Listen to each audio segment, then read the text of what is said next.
translocation in plants.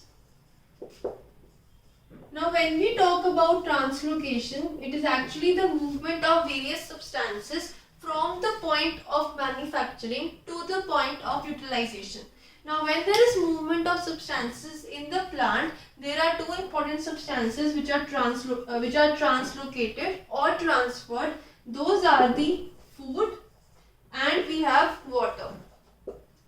Now if the plant is of very small height, then we don't have a dedicated system for this transportation. It basically helps with the help of diffusion. However, if the plants are of very large size, that means huge trees or even medium sized plants, then yes, plants have a dedicated vascular tissue, or we can say vascular system consisting of various conducting tissues. Now one of these conducting tissues is the xylem and the second is we have phloem. Now when we talk about the movement of food, this movement of food occurs from the point of utilization, from the point of manufacturing, and that manufacturing is done in the leaves.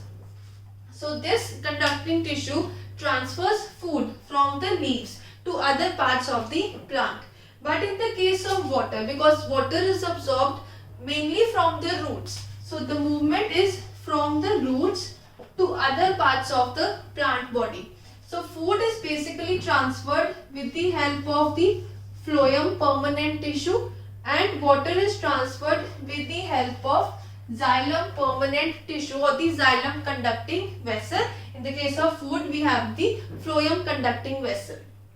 Now when they are conducting different substances, let us take the case of xylem. So when xylem transfers water to different parts of the body, it is actually in one direction, that is, it is unidirectional. That means it only transfers in one direction, that is from the root to the upper parts of the plant body, that is from the bottom towards the upper side. But in the case of phloem, because phloem is actually transferring food from the leaves, it is actually bidirectional.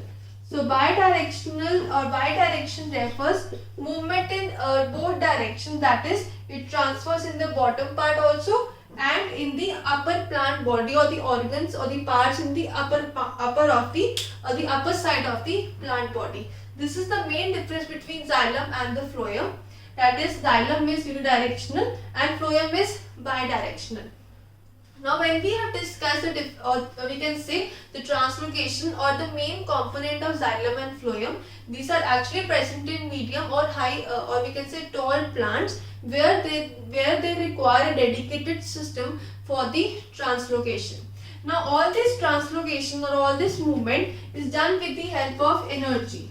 So this process or this translocation requires energy, and that energy is in the form of ATP. That is adenosine triphosphate. That is the energy currency which is being utilized, or we can say which is being manufactured with the during the process of translocation. So this was the concept on translocation in plants. We have discussed that why do we need such a system in large plants, and such a system is not present in the small plants. Then we have discussed the movement of food, and then we have discussed the movement of water. So this was the concept on the translocation in plants.